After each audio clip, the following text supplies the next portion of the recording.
scene of the site of the two. There goes a piece.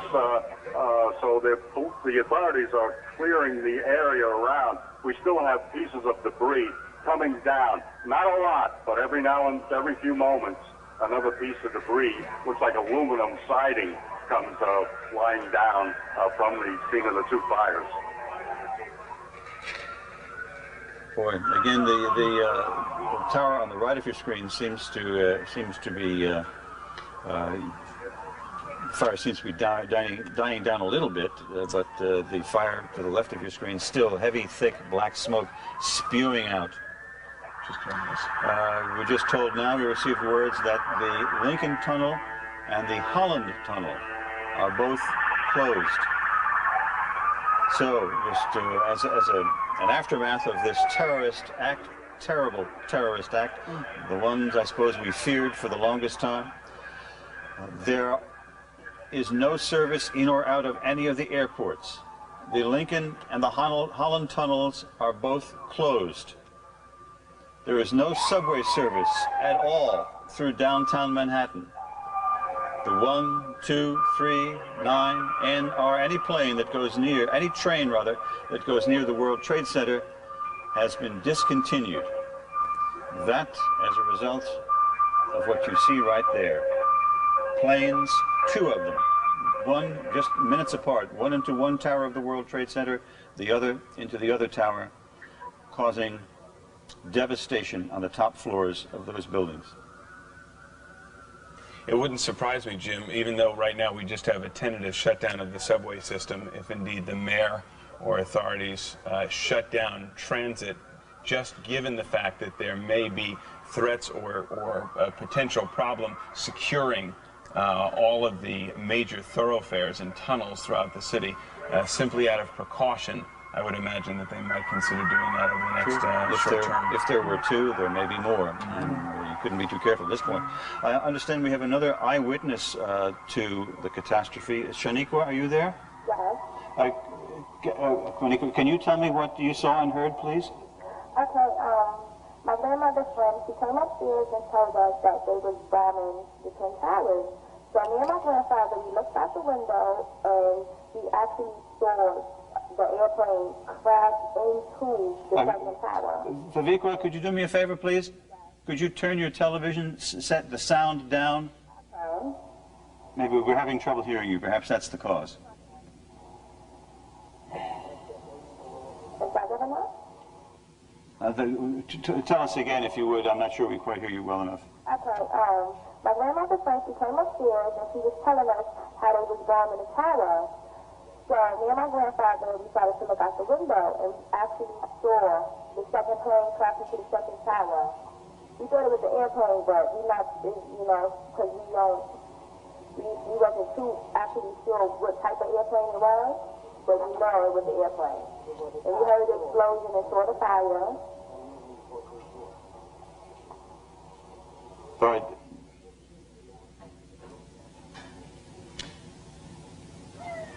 All right, we're having trouble communicating with Vivequa Cohen, an eyewitness, but again, FBI in Washington is reporting that they have had reports of planes hijacked before the crashes took place.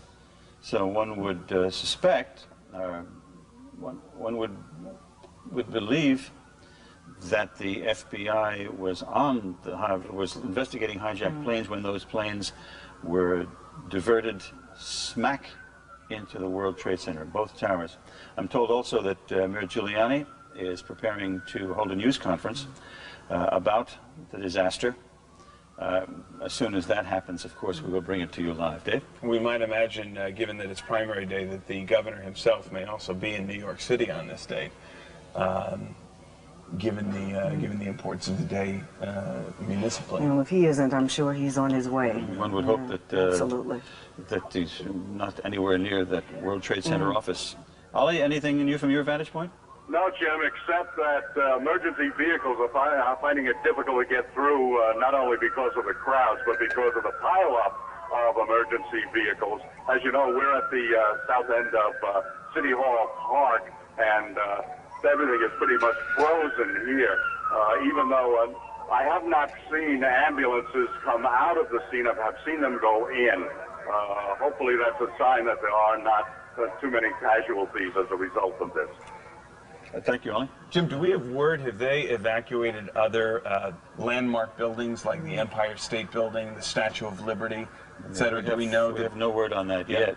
It just gives you such a horrible feeling that the city is under siege, which may not be true. This is enough with the World Trade Center, but it gives you such a helpless feeling. Oh, yeah, there's not much you can do at this point. You also wonder if this is indeed a hijacking, if these planes were taken over, if the people who took over these planes actually were trained pilots and did the flying into these buildings themselves, or again forced these pilots to head on in. That it would be an unusual pilot who would do that. Exactly. But I'm told we have another eyewitness, Tom O Hara, on the phone. Tom, can you hear me? Yes, I can. Can you tell me what you heard and saw, please? Actually, we were in our office building on 36th Street, and I went up to the penthouse where you have a straight downtown view.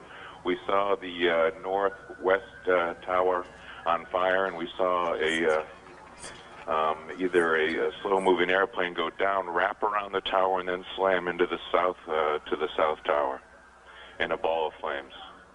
And could, from 36th Street, could you hear what was going on? I couldn't hear, but we have a straight-on shot completely downtown of all of the goings-on the two buildings. All right, Tom, thank you very much. You're welcome. So from 36th Street, looking across the tops of buildings, you can see it very clearly.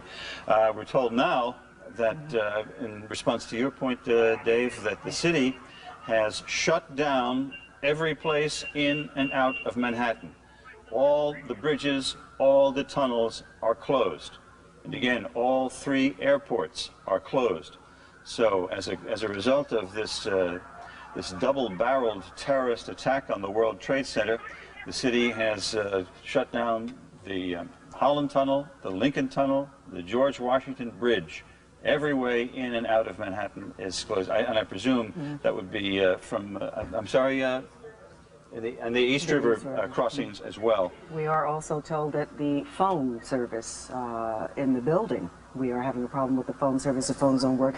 Joey was saying the cell phones, you can't get out on the cell phones as well. Yes. This would be a good time to say, by the way, for those who are using the emergency services number 911 to somehow call and check on relatives or friends, this is the time, most importantly, when that line needs to be kept open for the true emergencies which are taking place in other parts of the city and indeed down on the southern tip of Manhattan at this hour. Good thought. Again, all this as a consequence of what you see right there.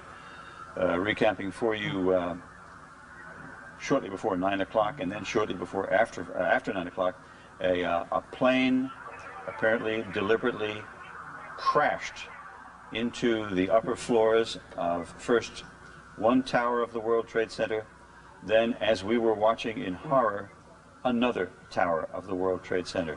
There you see the aftermath. And we have reports right now that the President of the United States, of course this terrorist act not directed on us specifically here in New York City, but at the country. We are told that the President of the United States is preparing to go before the nation and comment on this disaster. You look the right side of your screen, the first tower of the World Trade Center seems slightly less engulfed in flames than the one on the left. That because that smoke seems to be much darker, indicating that the fire would be much more active. And I'm told that we have another eyewitness, Dan Leigh. Are you there? I am. Dan, can you tell me what you heard and saw? Yes, I was crossing 6th Avenue at West 4th Street, and there was a terrific noise overhead of a jet crossing over, which I noticed because it was incredibly irritating that it was that loud directly over Manhattan. And as I'm watching this jet, thinking, why is it so low, I see that it's heading right for the Trade Center. And sure enough, it hit the World Trade Center and completely disappeared into the building. I saw no debris falling, really. It just vanished right into the building. Were there many people around you when it happened, Dan? There were several people in the crosswalk at 6th Avenue and West 4th, yes. What was their reaction? We all just froze and stood in the middle of the street in disbelief,